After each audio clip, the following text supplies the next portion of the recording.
Bawumia so ne namua odu baby na branch bi num bokube eno ya no se Jack the vice president de na nso so kube bi kondo eno mbo bi ma no ene ne obo bie na eya sidu na bi ana edika o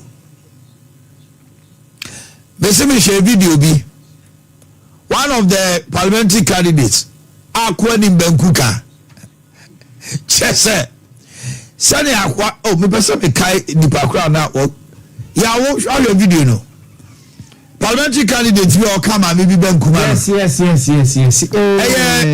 bia na ya akwa ni Bankuka o ka Bankura makuku akwa akaje me say akwa ewo ni Bankuka ni Bankuka dodo chese utu chese Bankuka na ele to aba o chi Bankuka na ele to aba nko awere ana so asukwa constituency NDC parliamentary candidate branch your friend say amwa yes amwa sukobo tire okwede obi sare ni ti amwa sanema no afiwe amwa okuta krebodibi yes Vice President Abenu Nikube. Omotieni nyina aka o. Yi ene be bi odo awesa akoda bio. Oh, amwa kra parliamentary candidate for Asukwa. Amo Kamel. Agabenya me nsira o. Amo Kamel susu sanitire. Ebi wo fufuo. Oh, they be politicians. They will never change you out. I would done me news or more bad my cousin Saminema Abisiwo. Who official better crowd be seen here, man. I don't make a benya. Your friend is saying, Papa, Marco Senior.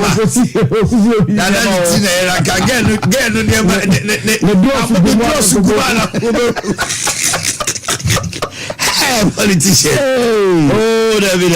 I got almost as easy. Almost see the annual with not soon as this year. And ya go out. Ever since our moon rolling out free dialysis, Nipa, sir, Confanochi, they are overwhelmed. So do not call a castle. Dialysis yaw. Baku says 700. 400 and something. It's over 3 a week. Over 1,200. Now, only the Omoyaman penny for now, 60 and above, and they got on Obama cover na site insurance. They are overwhelmed with parents. But you're more a doctor, so okay. People are asking me to get to why you are here. We're not afraid. We're not afraid because we think that we are putting in the work, and we also think that the NDC fielded a very weak candidate. Weak candidate in so many areas. I mean, there's a man that has been president before, that has been vice president before. Whatever he's asking that we make him, we've made him before. And so that's interesting. Whatever he's asking that we make him, we've made him before. I mean, he's basically asking us to make him president. Yes. And this is exactly what he asked that we make him in 2012. And we obliged. Which we did. In fact, he told us that he was just a spare driver and he wants us to make him the main driver. He said it at the IEA debate. And we actually obliged and made him the driver. And we saw what he could do. And so it's quite strange when the same person comes and say, make me president again. For what? To do what? To do the good things that he did. So you first of all then have to show us your scorecard and tell us why you couldn't do all the things you are saying you will do now. I mean, the doctors you told that you're not ready to negotiate with them for better conditions of service. You need to explain to them why now you think you can give them better conditions of service. The young people you told that you're not a magician to put money in their pockets and give them jobs. You have to tell them how you've suddenly become a magician. The nurses and teachers that you withdrew allowances from in their colleges, you have to take your time and explain to them why you think now you can afford to give them the nurses and teachers allowances. The students, the children you left at home, over 100,000 of them you left at home averagely. They amount to close over 800,000 and you could run into 1 million within your period, 8-year period. They are all, voting age now, and they are coming to vote against him.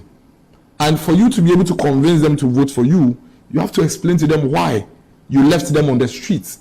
You're talking about free SHS? Yes. I mean, because there were close to about 100,000 that were not enrolling after correct. BEC. That's correct. Simply because of two things. Their parents could not afford, and then we didn't have enough infrastructure. And he was quite categorical. He says that he was not going to implement any free SHS based on the whimsical promises of a desperate politician, and that if he had 2 billion cedis, he won't put it into free SHS. His position on making secondary education free is very clear, without any ambiguity. So today, if you come and tell them that, vote for me, and I will make free SHS quality, they are laughing at you. They are looking at you and they are wondering, how do you think you can make something that you don't believe in better than the person that brought it? How are you able to implement something better than the person that brought it? And these are the reasons why I can tell you that former President Mahama is losing the elections, and he knows it. I can tell you without any shot of that he knows it, and his people know it. They are very much aware about that, and you can see that from his energy. And that is why, for the first time in the history of any democracy, you have the incumbent candidate working even more and campaigning more and espousing more policies, providing more solutions to our issues than the opposition party. It's quite clear, Paul, and that is the reason why we're here tonight. We're not sleeping. We are not going to fight. We are not going to get emotional over the issues. We are going to discuss the facts and the issues as they are. Because for the NDC, immediately you allow them to trigger your emotions. That's what they like. They hide under the emotions and the sentiments, so you don't discuss the real pertinent issues. But there are serious issues to discuss. You left us in darkness for 3 years out of your 4 years without caring. You told us point blank that you don't have the solution to our energy crisis. People lost their jobs, businesses collapsed, factories were shut down and turned into churches. So today, if you come and you have a government that has kept power on for 8 years, 8 uninterrupted power on. No, that was interrupted. That was 6 months of doom sol recently. 10 weeks. Oh, 10 weeks? Yes, 10 weeks. 10 weeks. So if you come and tell me that I should vote for you, who left us in darkness for 3 years, and vote against the government that has kept us in stable power for 8 years, it's quite difficult for people to understand. But he has a strategy. His thinking is that there are some close to 2 million people who never experienced his poor leadership. That's the Gen Zs.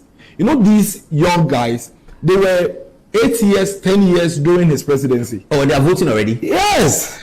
Oh, but he left government in 16. Calculate. 8 years. Yeah, so he was 10 years old. So 10 years is now 18. My 10-year-old son may be in darkness today, but he really doesn't understand what it means. All he knows is that they were in darkness, but they don't know policy, yes, failure, and all that. They cannot recall when he and his government officials told the young people of this country that they should go and cut grass and put by the roadside and come and sell as jobs. They don't recall. They don't recall when he told the labor union that he's seen so many strikes in his time as president, and for that reason strikes and labor unrest do not move him, and that he's almost like a dead goat, not scared of any knife. They don't recall that, and that's what he's counting on. So this is a trick.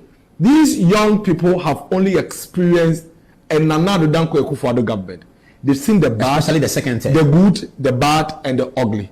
And so they've seen so much done in health, education, road infrastructure, but they're upset. They're upset because they've experienced economic difficulties. Yeah. At a time when the government and all governments across the world are grappling and working in fixing. And so they say, but is this all you can give us? They are unable to measure the successes and achievements of this government. Yeah, but what's your plan for them? They will vote for That is why we are here. That is why we will continue to remind them. We will show them the facts. We will show them the evidence. We will replay the issues. We will replay Mohammed's videos. We will replay his officials' videos. We would remind the young people, and fortunately, a lot of them in the last 8 years have been educated. And then another Dankwa for this free SHS. So they can read. So I keep telling them, pick your phone. Don't let anybody don't let miracles tell you why you should vote for Dr. Mahmoud Bawumia and vote against John Mahama. Read. Go to the web. Go to YouTube. Watch the videos. Watch how young children your age at the time when you were 10 years old were learning on the street under street lights. Watch how young people's dreams were cut short because their parents were poor. Do you know what it means to be in a classroom and be called out and sacked from the class because you owe fees? That's terrible. I have seen it before. So have I. I have been through it before. Your self-pride is lost. You lose your self-confidence. You come to class, and when the teacher is teaching, you are looking out the window to see whether the buzzer is coming. And so you are unable to concentrate. Your performance is affected because your mother or father is poor. Something that has nothing to do with you. And so we need to remind these young people who are not here. I mean, they were 10 years old. And that's what John Mahama is counting on. But that's where he's mistaken. Because we are going to talk. We are going to speak. We will not fight. If they bring the fight, we'll push them back and we'll deal with the issues. And we'll keep reminding these young people that this is the scorecard of the former president who is asking to be made president again. And this is the scorecard of the vice president who is asking to be given an opportunity to also show to his country what he can deliver to move us forward. Basically, that's what the conversation is all about. That's very well said. Okay, let the text messages start coming in. But